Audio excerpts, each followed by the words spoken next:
રાજ્ય સરકારના શહેરી વિકાસ અને શહેરી ગૃહ નિર્માણ વિભાગ દ્વારા આયોજિત રાજ્યની મહાનગરપાલિકા અને નગરપાલિકાઓના સર્વાંગી વિકાસ માટે રૂપિયા 2111 કરોડની રકમના ચેક અર્પણ સમારોહ પ્રસંગે આપણી સૌની સાથે મંચ ઉપર ઉપસ્થિત મારા સાથી મંત્રી શ્રી પ્રફુલભાઈ પાનસેરિયા, ગાંધીનગરના મેયર શ્રી હિતેશભાઈ મકવાણા, મુખ્ય સચિવ શ્રી રાજકુમારજી, અધિક મુખ્ય સચિવ શ્રી પંકજભાઈ જોશી, અગ્ર સચિવ શ્રી અશ્વિની કુમારજી, હાઉસિંગ અને નિર્માણ ગુજરાત સચિવ Shri R G Gohil, municipalities administration commissioner Shri Rajkumar Beniwal, મુખ્ય કારોબારી અધિકારી શ્રી બીબી બટોનિયા, સન્માન્ય નર્વચિત સૌ સાંસદશ્રીઓ, સૌ ધારાસભ્યશ્રીઓ. સાંસદશ્રીઓ આવે એટલે પછી ઊંચું જોવાનું એવું થોડું હોય.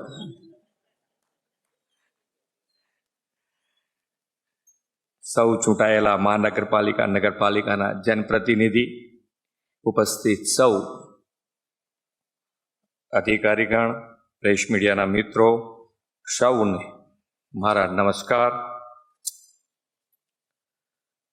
ઘણું બધું આજે અમારા સીએસે ઘણું બધું કહી દીધું છે તમને,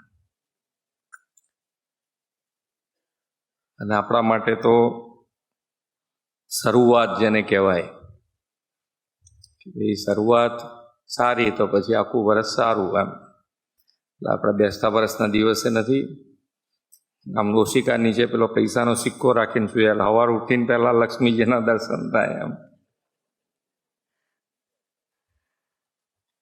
એટલે આ વખતની શરૂઆત આપણને દાયકાઓ પછી જેને કહી શકાય કે પહેલી વખત, ત્રીજી વખત કોઈ વડાપ્રધાન તરીકેના શપથ લેતા હોય તે માન્ય નરેન્દ્રભાઈ છે. ને એમના વિઝનરી લીડરશીપના કારણે આપણને દરેકે દરેક સેક્ટરમાં આપણને ગુજરાતને અને આજે દેશને ખૂબ મોટો લાભ મળ્યો છે. એમનું વિઝન છે કે ભાઈ મુશ્કેલી આવે અને આપણે જો કામ કરવા જઈશું તો ઘણી વાર થઈ જાય, તો મુશ્કેલી પહેલા એમાંથી કેવી રીતે બહાર નીકળવું એના ઉપર હર હંમેશ એમણે આપણને માર્ગદર્શન આપ્યું છે. ને એ પ્રમાણે ગુજરાતમાંય કામ થયું છે ને આજે ભારત દેશમાં પણ કામ થઈ રહ્યું છે. આપણે કામ કરીએ છીએ. હું તો 2010માં જ્યારે કદાચ અહીંયા પહેલી વખતે મેં કીધું હશે, 2010માં જ્યારે સ્ટેન્ડિંગ ચેરમેન હતો ત્યારે પણ જનરલ બોર્ડમાં મેં કીધું હતું કે જ્યાં સુધી આપણે એ વખતે તો માનનીય મુખ્યમંત્રી હતા નરેન્દ્રભાઈ, તો નરેન્દ્રભાઈ બેઠા છે ત્યાં સુધી વિકાસના કામો માટે પૈસા નહીં ખૂટે એવું એ વખતે મારું કદાચ એમાં બોર્ડમાં આપણે રાખતા હોય રેકોર્ડ તો એ બોલેલું છું. આજે પણ તમે જુઓ તો વિકાસના કામો માટે તમને કોઈ પૈસાની તકલીફ નથી. પણ ક્યાંક ને ક્યાંક જેમ જેમ આપણા અનુભવ આવતા જાય છે એમ કે ભાઈ રાજકોટની બીના બન્યા પછી આપણને એમ થાય કે ભાઈ આટલું બધું કામ કરીએ છીએ છતાંય ક્યાંક ને ક્યાંક આપણી ભૂલ થાય છે. કેવી રીતે થાય છે કે ભાઈ આજે સૌથી પહેલી પ્રાયોરિટી એ આપણી માણસના જીવ માટેની હોવી જોઈએ.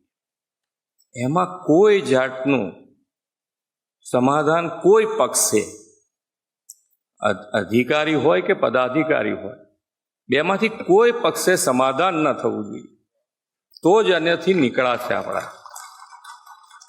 અમે ગેમ ઝોન માટેની એસઓપી મેં કીધું બનાવી તો દીધી છે એમણે, અને પબ્લિક ડોમિનમાં પણ મૂકી છે કે આપણે પબ્લિકમાંથી પણ પૂછી લઈએ કે ભાઈ એમને પણ કંઈક હજુ આની અંદર ઉમેરવા જેવું લાગતું હોય તો આપણે ઉમેરી, જેથી કરીને આવી કોઈ ઘટના ફરી ન બને એના માટે આપણે સૌએ ધ્યાન રાખવું. વિકાસ અને વિકાસની પાછળ દોટ મૂકીએ તો જેના માટે આપણે વિકાસ કરી રહ્યા છે એનું જો ધ્યાન નહીં રાખીએ તો એ આપણા માટે કોઈ ઉપયોગી ન રહી શકે એવું બને.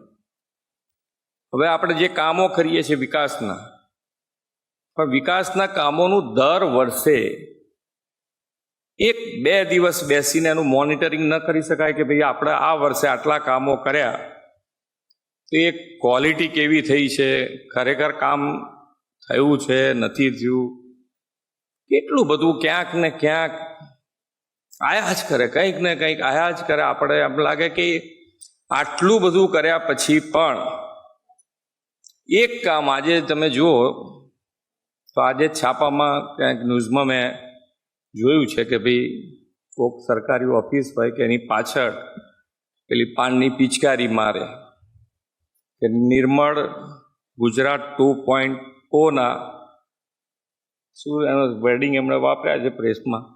એ પ્રેસમાં તો આપણને કહે પણ આપણે કરીએ છીએ ત્યારે કહે છે ને. મીડિયાનું આપણે હોય કે નાની નાની કમ્પ્લેનો આપણી જોડે આવતી હોય છે, પ્રજાજનો આપણને મોકલતા હોય છે, પણ આપણને એમ કે હવે આ તો આયા કરે આવું તો એમ. હવે એ આયા કરે જે આપણા મગજમાં છે એને દૂર તો કરવું પડશે, કારણ કે એમાંથી કોણે ખરેખર સાચી કરી છે. શરૂઆતમાં 2 બાજુ તકલીફ ઓછી છે. શરૂઆતમાં ક્યાંય પણ ઇનલીગલ કોઈ પણ જાતનું કામ એને શરૂઆતમાં જો આપણે રોકીશું તો બંને બાજુ ઇઝી છે. જેને આપણે બંધ કરાવીએ છીએ એના માટે ઇઝી છે, એ આપણી સામે નહીં પડે જલ્દી, અને આપણા માટે ઇઝી છે કે ભાઈ ઝડપથી એ દૂર થઈ જાય. પેલું ઘર કરી જાય, મજબૂત પાયો નખાઈ જાય છે, પછી તમારે બધાને માટે તકલીફ થાય, આપણને તકલીફ થાય. તો આ નાની નાની ફરિયાદો જે પ્રજાજનોમાંથી આવે છે એનું પણ એક સોલ્યુશન માટેનો વિચાર કરી શકાય કે ભાઈ એ લોકો ફરિયાદ કર્યા જ કરતા હોય છે, નથી કરતા એવું નહીં, બધા જોતા હોય છે. હવે તો આપણને સીધી પેલા એમાંથી વિડીયો બનાવીને મોકલી દે છે કે આ જુઓ તમે વિડીયો, આ કામ થઈ રહ્યું છે. એટલે હવે તમારે ક્યાંય શોધવા નહીં જવું પડે, પણ પબ્લિક તમને મોકલે છે એની પર તમે ધ્યાન આપશો તોય તમારું ઘણું બધું મોનિટરિંગ થઈ જશે. પણ વિકાસ રૂંધા એ રીતની ફરિયાદો પછી કોઈ કર્યા જ કરે તો એ પણ નકામું છે. પણ આપણે બધાએ જોવું પડે કે ભાઈ આ ધ્યાનો રાખીશું તો જ આ બધામાંથી, કારણ કે એટલા બધા કામો થાય છે. મેં કીધું ને એમ કે આજે છાપામાં એક જ જગ્યાએ હશે, ઘણી બધી જગ્યાએ સાફ હશે. આપણી કેટલી ઓફિસો હશે, એમાંથી એક જ ઓફિસમાં આવું થાય એટલે આપણું બધું કામ, તમારું બધું કામ કરેલું 0 થાય. તો આપણે બધાએ તૂટી પડવું પડે ને એક જણ ઉપર કે તું શું કરે, તારા હિસાબે અમારે આટલા બધાને વાપરવું પડે. મેં કીધું છે કે ભાઈ 11 થી 5 ઓફિસમાં જે તમાકુ ખાતા હોય એ લોકોને રિસ્ટ્રિક્ટ કરવા જોઈએ. આપણા બધા જ પદાધિકારી પ્રજાજનો આવતા હોય તો એ લોકોને પણ ઓફિસ અવર્સમાં ના કરે તો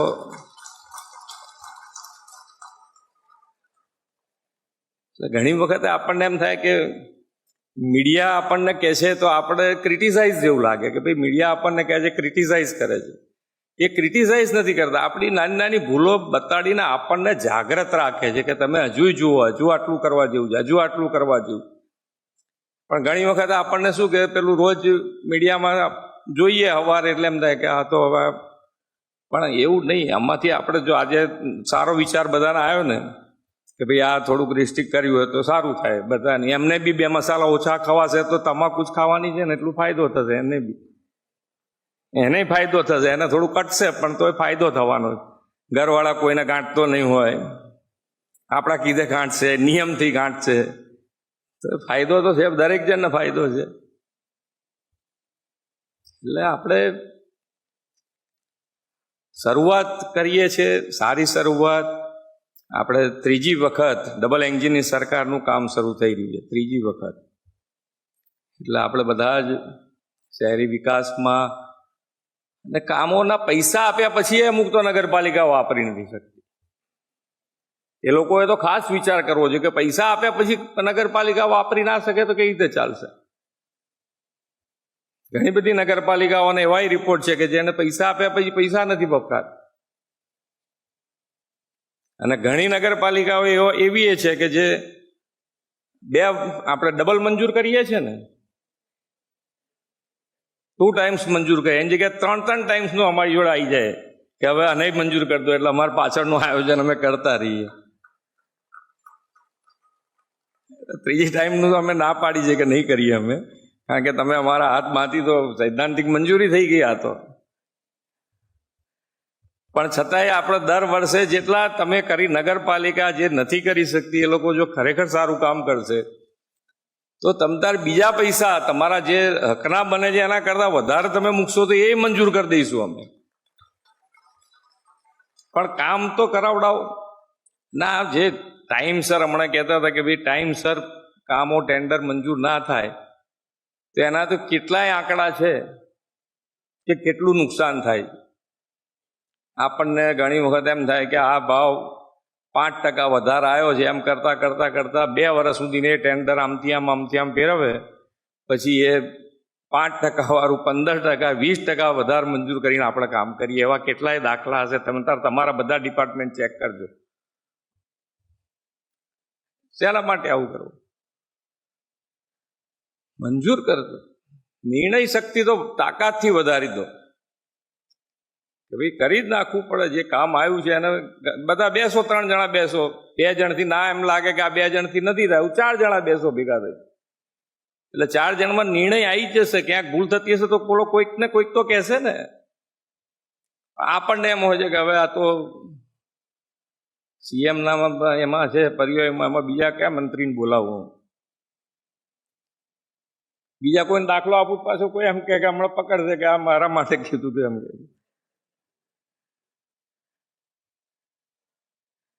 પણ બધા સાથે બેસીને કરીશું તો ખરેખર જે સૌનો સાથ, સૌનો વિકાસ, સૌનો વિશ્વાસ અને સૌનો પ્રયાસ, એ વગર સાચી દિશામાં જે વિકાસ છે એ તમારા ને મારા માટે મુશ્કેલ બને. એના કરતાં સાથે રહીશું.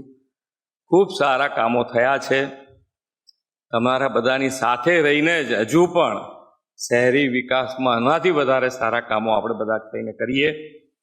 અને ફરીથી કહું છું કે જ્યારે એન્વાયરમેન્ટ માટે સાહેબે મિશન લાઈફ આપ્યું છે એ એના માટે જ છે કે ભાઈ આપણે રોજબરોજની લાઈફમાં પર્યાવરણનો ખ્યાલ રાખીશું તો જ આજે 200 દિવસની હીટ વેવ ખાસો અત્યારે ખાલી 4 દિવસની હોય છે તો આગા પાછા થઈ જઈએ છે, તો પેલામાં શું થશે એવો વિચાર કરશો તોય કદાચ આપણે નહીં કરીએ. પણ આ એની પર પૂરતું ધ્યાન આપી અને પર્યાવરણ જેટલું ઝાડ પાન જ્યાં લાગી શકાય ત્યાં ખુલ્લું હોય ત્યાં તમે દરેક જગ્યાએ ઝાડ લગાડ કરશો. આનામાં બીજો કોઈ રસ્તો નથી, અહીં બીજો કોઈ રસ્તો નથી. એટલે તમે એનર્જીમાં જ્યાં ગ્રીન થઈ શકે ત્યાં એ કરીએ, પણ આ ઝાડ તો જેટલા બને એટલા લગાડતા જઈએ તો જ એની અંદરથી નીકળાશે. તો આપણે સૌ સાથે મળી આ બધાનું ધ્યાન રાખીને આગળ વધીએ એ જ અભ્યર્થના. ભારત માતા કી જય. વંદે માતરમ. જય જય ગરવી ગુજરાત.